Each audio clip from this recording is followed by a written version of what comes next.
Mes chers élèves, bonjour. Dernièrement, on a vu ensemble un texte de lecture extrait de La gloire de mon père de Marcel Pagnol.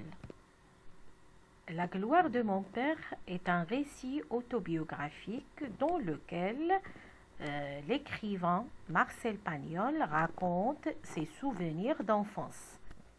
On a même essayé d'expliquer qu'est-ce que ça veut dire une autobiographie et on a dit que l'autobiographie est le récit que fait un auteur de sa propre vie, comme le désigne le mot autobiographie.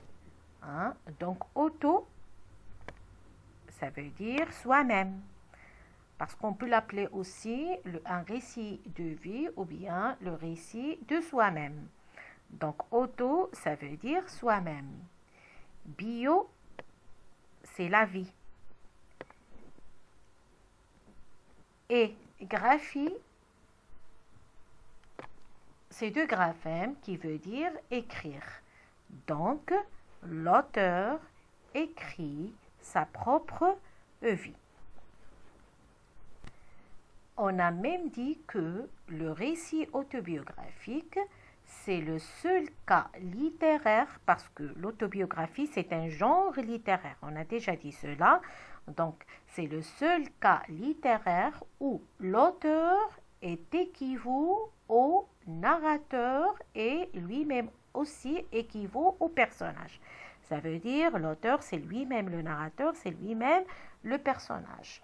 Alors, cela veut dire quoi? Donc, ça veut dire que celui qui écrit le livre est également celui qui raconte l'histoire.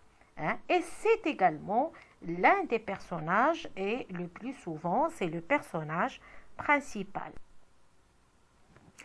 Et les récits autobiographiques se concentrent en particulier sur des événements réels qui ont une grande importance dans la vie de l'écrivain, un moment spécifique qui lui a laissé une grande impression dans sa vie.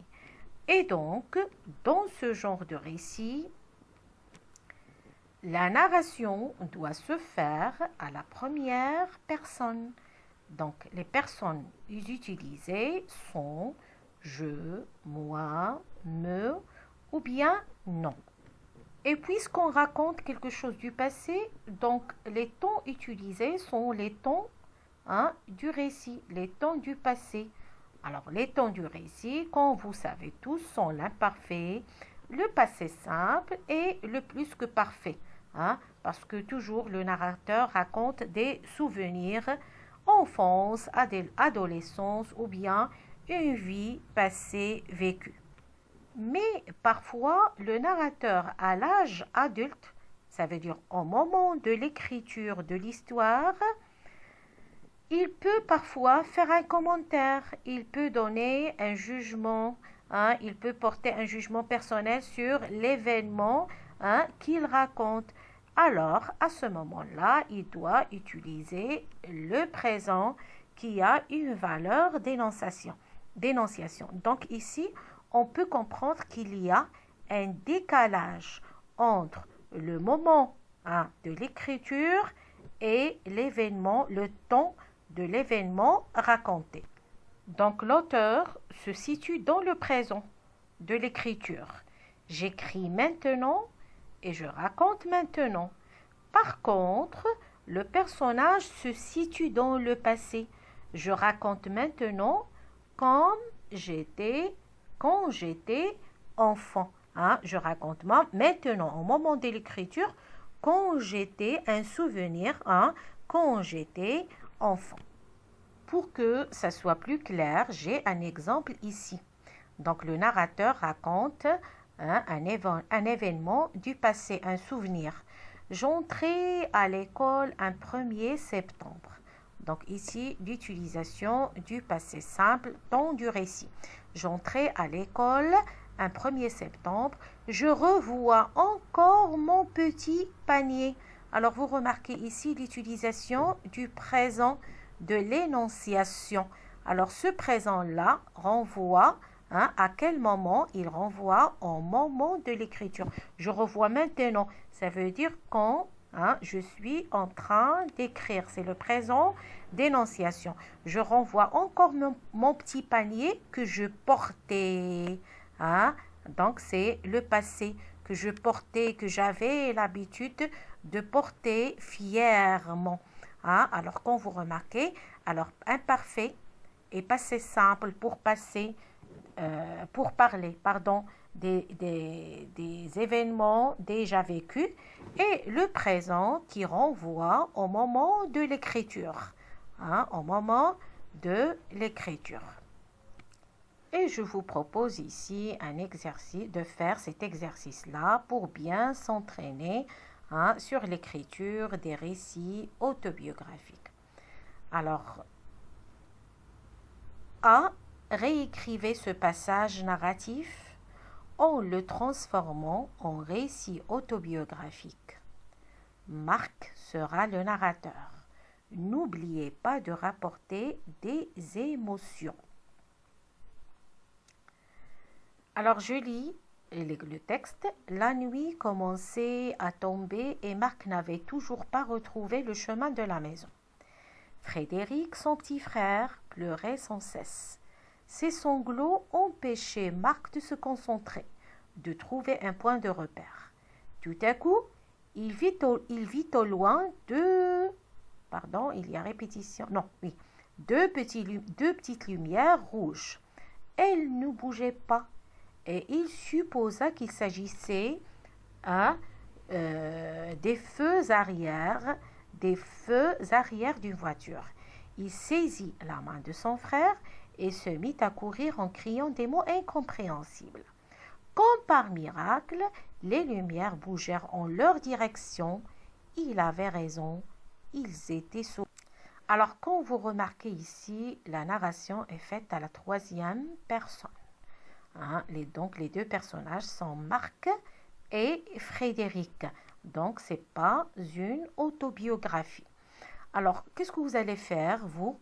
Alors, vous allez réécrire ce passage en le transformant en récit autobiographique. Alors, mais c'est Marc qui sera le narrateur. Pour la première consigne, c'est Marc qui sera le narrateur. Et bien sûr, vous allez rapporter un petit peu des émotions de Marc, bien sûr. Marc pourra décrire une de ses émotions dans ce récit-là. Alors, comme vous voyez, le texte est simple, il n'y a pas des mots difficiles. Donc, je relis, la nuit commençait à tomber et Marc n'avait toujours pas retrouvé le chemin de la maison. Alors, comme vous voyez ici, Marc et Frédéric ont perdu leur chemin. Frédéric, son petit frère, pleurait sans cesse. Son frère commence à pleurer. Ses sanglots, sanglots, ça veut dire tout simplement ses pleurs, empêchaient Marc de se concentrer, de trouver un point de repère. Un point de repère, ça veut dire quelque chose qui va lui permettre de repérer ou bien de se repérer dans l'espace. Tout à coup, il vit, le verbe voir au passé simple. Tout à coup, il vit au loin deux petites lumières rouges. Elles ne bougeaient pas et il supposa qu'il s'agissait des feux arrière d'une voiture. Il saisit la main de son frère et se mit à courir en criant des mots incompréhensibles. Alors, comme par miracle, bien sûr, lorsque vous allez transformer ce texte en un texte autobiographique, bien sûr, il y a des choses qui vont changer. Bien sûr, il ne va pas dire crier des mots incompréhensibles. Les mots ne vont pas être incompréhensibles pour lui. Il y a des choses à changer ici. Comme par miracle, les lumières, donc c'est la résolution de ce récit, comme par miracle, les lumières bougèrent, c'est le verbe bouger au passé simple, en leur direction. Il avait raison, donc c'est Marc ici qui avait raison, mais bien sûr, lorsque vous changez, il ne va pas dire j'avais raison. Ils étaient sauvés. Il y a des choses à changer, donc essayez de réécrire ce passage-là en le transformant en un récit autobiographique dans lequel Marc sera le narrateur. Donc, bien sûr, il va utiliser le pronom je en parlant de lui-même et nous en parlant de lui et de son frère. Je passe maintenant à B. Et si c'était Frédéric qui racontait, imaginez sa version des faits. Après, vous allez réécrire le texte en imaginant que c'est Frédéric, ça veut dire le frère de Marc, qui raconte les faits. Bien sûr, à ce moment-là, bien sûr, il y a beaucoup de choses aussi à changer. Donc, cet exercice-là, on va le corriger, Inch'Allah, dans la séance prochaine. À très bientôt.